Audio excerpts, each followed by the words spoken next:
ابھی آپ کو براہ راست اسلام آباد لیے چلتے ہیں جہاں پر ترجمان تحریک انصاف رؤف حسن نیوز کانفرنس کر رہے ہیں۔ حالانکہ گرمیوں کی چھٹیوں کے بعد کہیں کیس لگوائیں گے۔ ایک طرف تو یہ انتہائی بھونڈے مقدمات خان صاحب کے اوپر بنائے گئے تھے اور جب وہ ایک ایک کر کے کریش ہوتے گئے تو اب یہ جو اسٹریٹجی ہے پاور ویلڈرز کی، صاحب اقتدار لوگوں کی، وہ یہ ہے کہ ان کیسز میں جو کہ کریش ہو چکے ہوں ورچولی اور جج صاحبان نے صرف ان کی ججمنٹ دینی ہے، ان کو جتنا بھی زیادہ آپ ڈیلے کر سکتے ہیں وہ ڈیلے کیا جائے اور وہ ججمنٹس نہ آئیں تاکہ خان صاحب اس وقت تک قید میں رہیں جب تک کہ ان کے خلاف کوئی اور بھونڈا مقدمہ نہیں بنایا جا سکتا۔ آپ بھی جانتے ہوں گے کہ توشہ خانہ کا ایک مقدمہ جس میں کہ سزا جو ہے وہ سسپینڈڈ ہے اور ہم اس کی کواشمنٹ کی درخواست دے چکے ہوئے ہیں۔ توشہ خانہ کے اوپر ایک اور مقدمہ جو کہ آئی تھنک چوتھا مقدمہ ہوگا، کتنا چوتھا مقدمہ جو ہے وہ بنانے کی تیاریاں ہیں اور ایک لاء ہے جس کے تحت کہ ایک قسم کی سزا کے اوپر صرف ایک مقدمہ بن سکتا ہے۔ تو یہ بھی ایک بڑی گروس قسم کی ایبریشن ہوگی جس میں کہ یہ ایک ہی جرم کے کانٹیکس میں چوتھا مقدمہ جو ہے وہ بنانے جا رہے ہیں۔ آبجیکٹو یہ ہے کہ جی اس مقدمے کو بنا کے اس میں سزا دلوائی جائے پہلے اور اس کے بعد پھر اگر یہ جو باقی مقدمات ہیں جو کہ کریش ہونے کے قریب ہیں بلکہ ہو چکے ہوئے ہیں پھر ان کو ٹھیک ہے جی کریش ہونے دیا جائے۔ لیکن خان صاحب کو جو ہے وہ جیل میں اور وقت جو ہے وہ گزارنا پڑے گا، بالکل ویسے ہی جیسے کہ شاہ محمود قریشی صاحب کے اوپر جب کہ ان کو نظر آ رہا تھا کہ ان کی بھی سائفر کے کیس میں رہائی ہو جائے گی تو ان کے خلاف بھی انہوں نے کوئی 8-9 مقدمے ایک ہی گو میں 8-9 مقدمے جو ہے نا اور مئی 9 کی جو ڈسٹربنسز تھی اس کے کانٹیکس میں ان کو لگا دیا۔ اگر سائفر کے کیس میں وہ آزاد ہو بھی جاتے ہیں تو پھر بھی وہ جیل میں رہیں گے اور باقی کیسز جو ہے نا ان فائٹ کرنا پڑے گا۔ دیکھیے یہ جو کچھ بھی ہے میں نے چھوٹی سی ذرا تفصیل آپ سے بیان کی ہے، یہ مطلب اس میں کہیں انصاف نظر نہیں آتا، اس میں کہیں بھی کوئی ایسی چیز نہیں نظر آتی جس سے کہ انسان کا کانفیڈنس ریاست کے سٹرکچر میں بنے کہ ریاست جو ہے چلیں اب تھوڑی سی امپروو کر رہی ہے اور آگے بڑھنے کا راستہ جو ہے اس کو کوئی مل رہا ہے۔ جو دن گزرتے ہیں اور ہر گزرتے دن کے ساتھ ایسا لگتا ہے کہ ریاست اور ریگریس کر رہی ہے، ریاست کے جو انسٹیٹیوشنز ہیں ان کے اوپر اسٹیبلشمنٹ کی جو پریشر ہے وہ اور بڑھتا جا رہا ہے اور آج کا کیس ایک ٹپیکل اگزامپل ہے اس چیز کی کہ جو ریاست ہے اور ریاست کے کرندے اور جو جن کے پاس طاقت ہے، جو پاور ویلڈرز ہیں، ان کی حد الوسع کوشش یہ ہے اور یہ اس کو ڈیفینیٹلی انشور کریں گے کہ خان صاحب کو جیل سے باہر نہیں آنا چاہیے اور وہ اسی صورت میں ممکن ہے جبکہ ان کے کیسز کا فیصلہ جو ہے وہ نہ ہونے دیں۔ آج کا جو سین ہے وہ اس حالت میں بھی اپنے گروسم اور سکننگ قسم کے کنٹرولز کے ساتھ پھر انیکٹ ہوگا، شاید کتنی دفعہ انیکٹ کرنا پڑے۔ تو آج ہم لوگ انصاف کا قتل ہوتے ہوئے دیکھ رہے ہیں، ہم لوگ ریاست کو کمزور ہوتے ہوئے دیکھ رہے ہیں، ہم یہ تمام تماشا پچھلے 2 سال سے دیکھ رہے ہیں اور اس سے پہلے بھی 76 سال کے عرصے میں جو اسٹیبلشمنٹ کا رول رہا ہوا ہے۔ میں تو بار بار کہتا ہوں کہ اگر اس ملک میں کوئی مسئلہ ہے جس کی وجہ سے یہ ملک ترقی نہیں کر سکا تو وہ اسٹیبلشمنٹ کی ڈائریکٹ انٹرونشن ہے یا انڈائریکٹ انٹرونشن ہے اپنے اسٹوجز کے تھرو،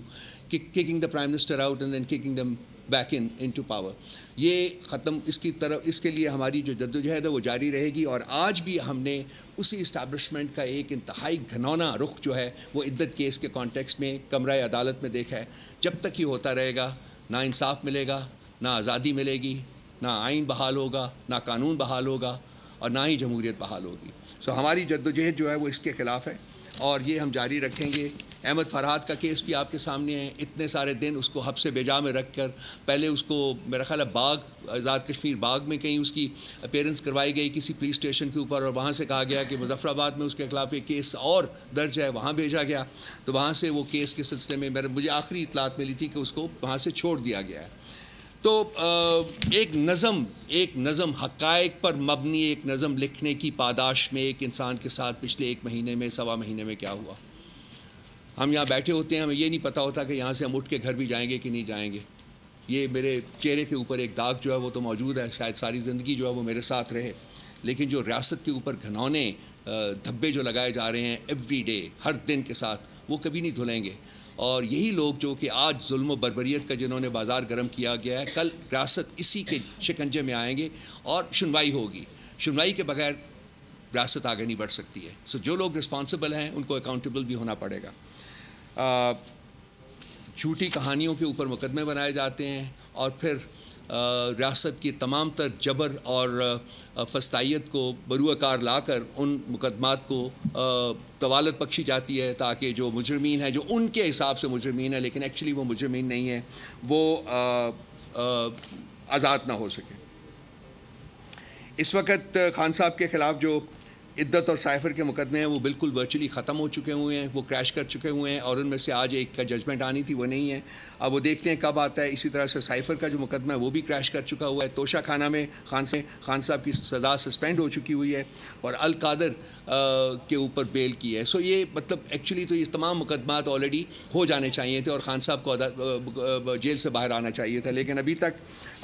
وہ موجود ہیں، اور ہمیں خوف ہے وہ اس چیز کا ہے کہ اور مقدمات بھی عنقریب جو ہے وہ ان کے خلاف رجسٹر کیے جائیں گے۔ سو یہ تو آج کا جو ہوا ہے گنت، اس کی کچھ کہانی ہے۔ باقی کچھ ہمارے پی ٹی آئی کے نیریٹو کے بارے میں کچھ مسگیونگس کریٹ کی جا رہی ہیں، اور ہمیں پتہ ہے کہ ان کے پیچھے کون سی طاقتیں کار فرما ہیں۔ ایک تو 1971 کا جو ڈیبیکل تھا اس کے بارے میں بہت سی مسگیونگس کریٹ کی جا رہی ہیں۔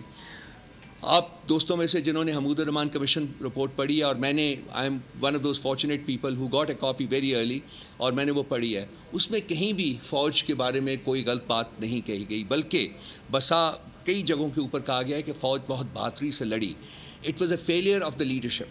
اور اس میں ایک شخص کی بات بار بار کی گئی ہے جس کا نام تھا جنرل یحییٰ خان، آغا محمد یحییٰ خان، کہ اس نے اپنے اقتدار کو طوالت دینے کے لیے ریاست کو داؤ پر لگایا اور ریاست کے دو ٹکڑے ہوئے۔ یہ اس وقت کی کہانی ہے 1971 کی، جب ایک شخص، ایک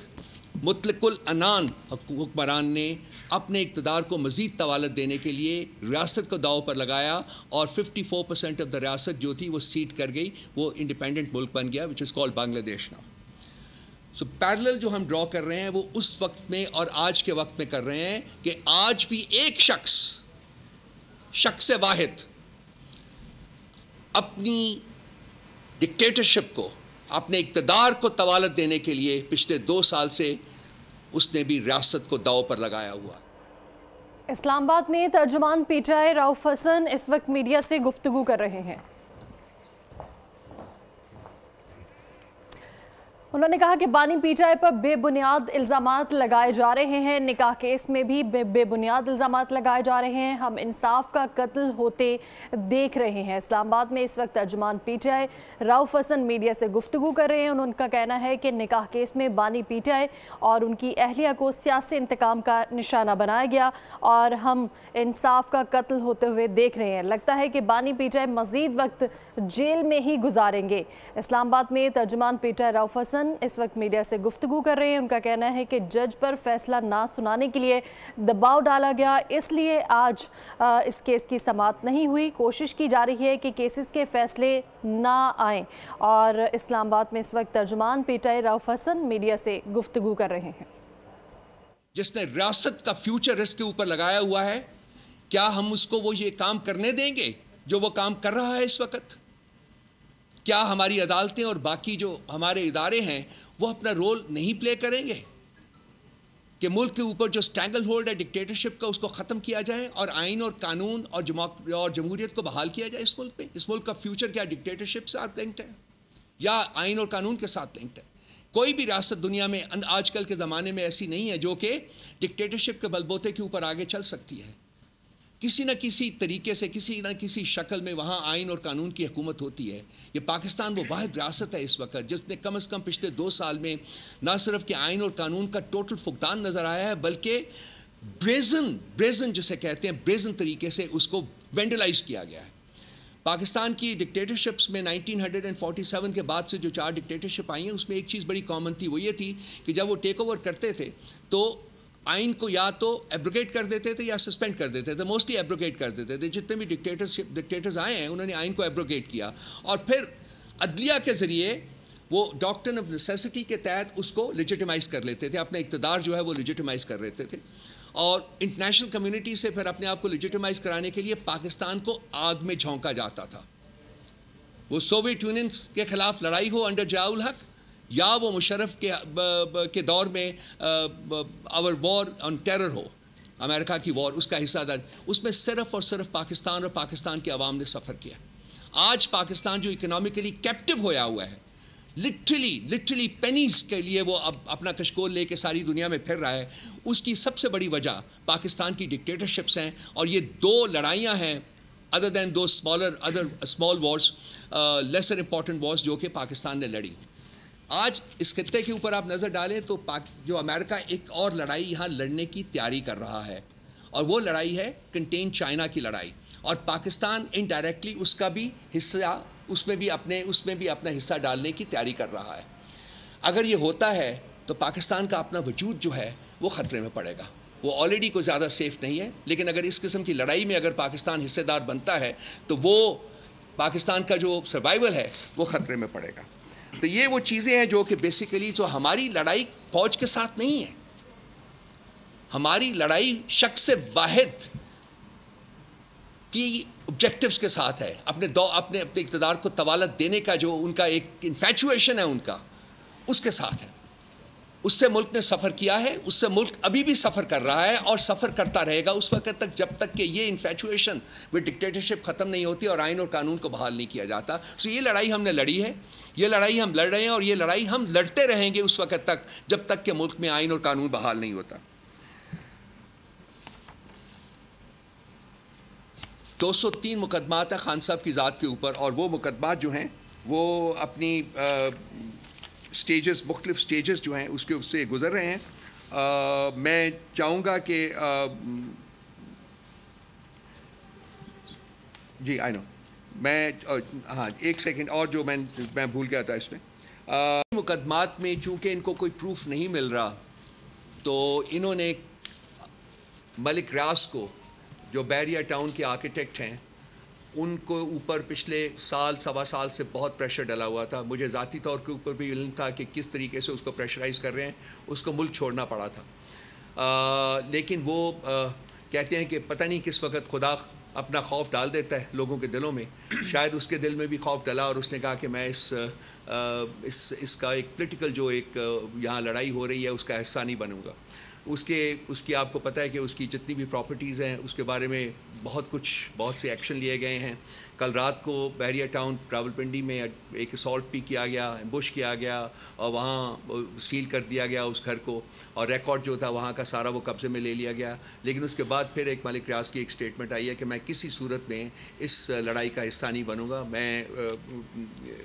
اپنا بزنس جو ہے وہ جاری رکھوں گا۔ اور میری اطلاع کے مطابق 3 دن پہلے، میرا خیال آج بھی وہ دبئی میں ہی ہیں، جناب صدر پاکستان بھی گئے ہیں وہاں، اور سنا ہے کہ ذاتی طور کے اوپر بھی انہوں نے اس سے ملاقات کرنے کی کوشش کی ہے۔ مجھے نہیں پتا کہ ملاقات ہوئی ہے یا نہیں ہوئی، لیکن مجھے یہ پتا ہے کہ وہ شاید اس کو اب بھی پریشرائز کرنے میں کامیاب نہ ہوں۔ تو یہ وہ محرکات ہیں دوستو جو میں نے آپ کے سامنے بیان کیے ہیں کہ false, frivolous and fraudulent cases register کیے خان صاحب کے خلاف۔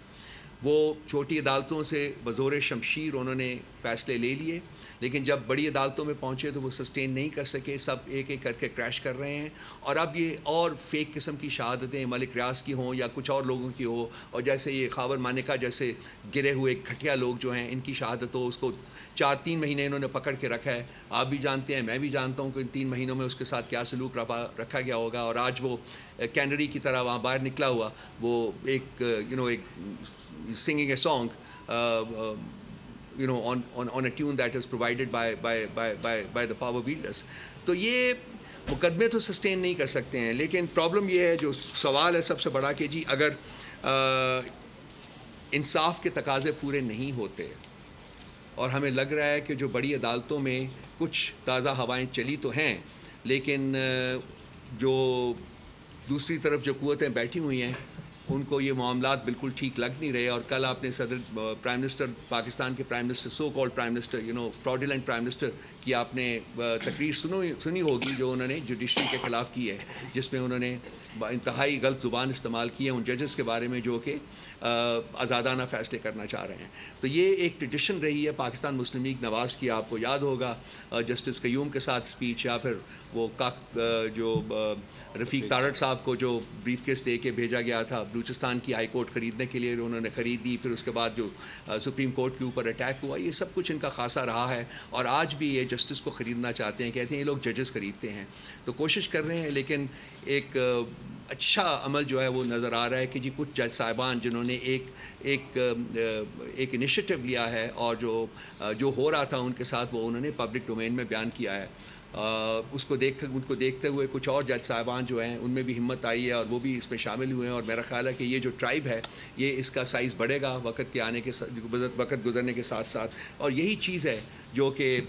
صاحب اقتدار لوگوں کو، ڈکٹیٹرز کو پریشان کر رہی ہے کہ اگر انصاف ملنا شروع ہو جاتا ہے تو خان صاحب تو باہر آ جائیں گے، اور خان صاحب جب باہر آئیں گے تو ان کے جو اقتدار کے اوپر ان کا سورج جو ہے وہ غروب ہو جائے گا فوری. اس شخص کی ایک انگلی کی صرف وہ آج بھی جیل میں بیٹھا ہوا ہے، اور وہ ایکسرسائز کر رہا ہے ریسٹرینٹ کہ میں نہیں چاہتا کہ میں جیل سے پبلک پروٹیسٹ کی کال دوں، کیونکہ پبلک پروٹیسٹ اگر ہوگا تو اس میں اسٹریک آف وائلنس بھی آ سکتی ہے، اور وہ نہیں چاہتا کہ وائلنس ہو اس ملک میں، بیکاز ملک بہت کمزور ہے، سسٹین نہیں کر سکتا، اس لیے وہ اپنی جان کے اوپر، اپنی ذات کے اوپر ان کا ظلم برداشت کر رہا ہے، لیکن اس ملک کی ابھی بھی اس کو پرواہ ہے. جب بھی میں جاتا ہوں ملنے تو وہی بات کرتے ہیں، لیکن اب دیکھتے ہیں کہ کب تک برداشت کیا جا سکتا ہے، کیونکہ ہم بھی بالکل نہج کے اوپر پہنچے ہوئے ہیں. ہماری جو سپورٹ بیس ہے وہ ہمارے اوپر پریشرائز کر رہی ہے، ہمیں پریشرائز کر رہی ہے، اور ہمیں گالیاں دے رہی ہے کہ جی آپ کیوں نہیں پروٹیسٹ کال کنوین کرتے. اگر آپ لوگ آئی ایم شیور آپ سوشل میڈیا کے اوپر جا کے دیکھتے ہوں گے، آپ خود ان کی زبان دیکھ سکتے ہیں کس قسم کا پریشر ہمارے اوپر پڑ رہا ہے. سو میرا نہیں خیال کہ زیادہ دیر تک ہم لاسٹ کر سکیں گے without giving out a call for public protest. اور اس کے بعد پھر کیا ہوگا؟ well it's very difficult to sort of make a projection about it. So I hope کہ اس سے پہلے صاحب اقتدار لوگوں کو عقل آ جاتی ہے، ان کو اپنی رسپانسبلٹی کا احساس ہوتا ہے، اور وہ ملک میں آئین اور قانون کو آنے دیں. جو بھی اس کا راستہ ہے اس کو وہ اس کے راستے وہ آئین اور قانون ایکسرسائز ہونے دیں، تاکہ ملک میں انصاف ہو، اور وہ تمام لوگ جو کہ غیر منصفانہ، غیر آئینی اور بھونڈے قسم کے مقدمات میں انہوں نے زبردستی جیلوں میں رکھا ہوا ہے، وہ آزاد ہو سکیں، اور ملک کا جو معاملات ہیں وہ آگے بڑھ سکیں. سبسکرائب کریں اور بیل دبائیں تاکہ کوئی خبر رہ نہ جائے.